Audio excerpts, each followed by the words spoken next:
عبداللہ بن جدعان بن کعب حضرت ابو بکر رضی اللہ تعالیٰ عنہ کا رشتے میں چچا لگتا تھا۔ اس کا شمار زمانہ جاہلیت کے ان لوگوں میں ہوتا تھا جو لوگوں کو کھانا کھلانے اور امداد فراہم کرنے میں صف اول میں گنے جاتے تھے۔ شروع میں یہ فقیر و کنگال تھا، بد چلنی اس کی عادت تھی اور معصیت و گناہ کے کاموں میں بکثرت ملوث رہنا اس کی فطرت۔ اس کی اخلاقی پستی اور شرارتوں سے تنگ آ کر اس کے خاندان اور قبیلے والے اسے نفرت کی نگاہ سے دیکھتے تھے۔ اس کا گھرانہ بلکہ اس کا باپ بھی اسے سخت ناپسند کرتا تھا۔ گھر، خاندان اور قبیلے کی نفرت انگیز نگاہوں کی تاب نہ لا کر وہ ایک دن مکہ کی گھاٹیوں کی طرف نکل پڑا۔ اس کی نظر پہاڑ کی ایک کھو پر پڑی۔ سوچا ممکن ہے اس کے اندر کوئی موذی جانور ہو جو مجھے موت کے گھاٹ اتار دے۔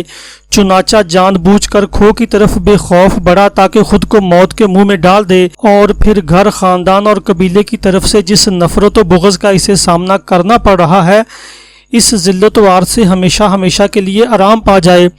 جب وہ غار کے قریب پہنچا تو اسے ایک اژدہا نظر آیا جو لگتا تھا کہ جیسے اس کی طرف بڑھنے کے لیے چھلانگ مارنے ہی والا ہے۔ یہ دیکھ کر وہ کسی خطرے کی پرواہ کیے بغیر اژدہے کی جانب بڑھنے لگا۔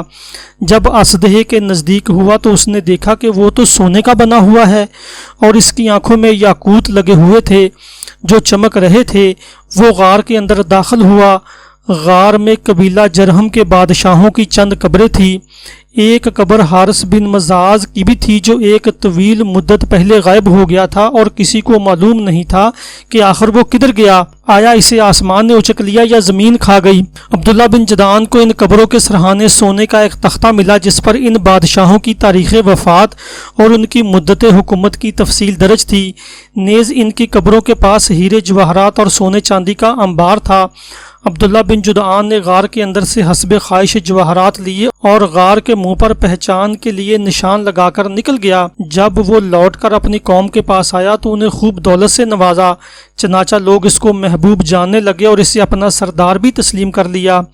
عبداللہ بن جدعان لوگوں کو کھانا کھلاتا اور جب کبھی اس کے پاس دولت ختم ہو جاتی تو غار سے جا کر حسب خواہش ہیرے جواہرات اور سونا چاندی نکال لاتا اور لوگوں کو کھانے میں کھجور اور ستو دیتا اور پینے میں دودھ کا بندوبست کرتا۔ عبداللہ بن جدعان نے ملک شام کی طرف 2000 اونٹ بھیجے تھے جن پر گئیوں، شہد اور گھی لاد کر مکہ لایا گیا۔ پھر اس نے ایک منادی کرنے والے کی یہ ذمہ داری لگا دی کہ وہ ہر رات خانہ کعبہ کی چھت پر چڑھ کر لوگوں میں کھانے کے لیے دعوت عام کا اعلان کرے۔ چنانچہ ہر رات وہ منادی کرنے والا اعلان کرتا، ابن جدعان کی دیگ کی طرف آؤ، یعنی اس کی دعوت طعام کو قبول کرو۔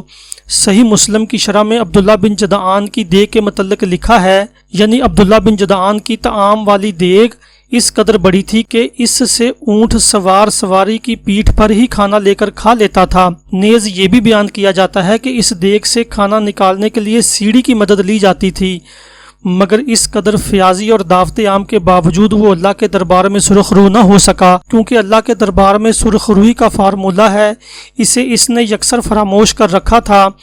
صحیح مسلم میں ام المومنین حضرت عائشہ سے مروی ہے کہ میں نے دریافت کیا، اے اللہ کے رسول صلی اللہ علیہ وسلم، ابن جدعان زمانہ جاہلیت میں صلہ رحمی کرتا اور مسکینوں کو کھانا کھلایا کرتا تھا، کیا یہ سب اس کے حق میں نفع بخش ثابت ہوں گے؟ رسول اللہ صلی اللہ علیہ وسلم نے فرمایا، نہیں، یہ سب اس کے کچھ کام نہیں آئیں گے، کیونکہ اس نے کبھی بھی اپنی بندگی اور عبودیت کا اظہار کر کے یہ نہیں کہا، اے میرے پروردگار، قیامت کے دن میری خطاؤں کو معاف کر دینا۔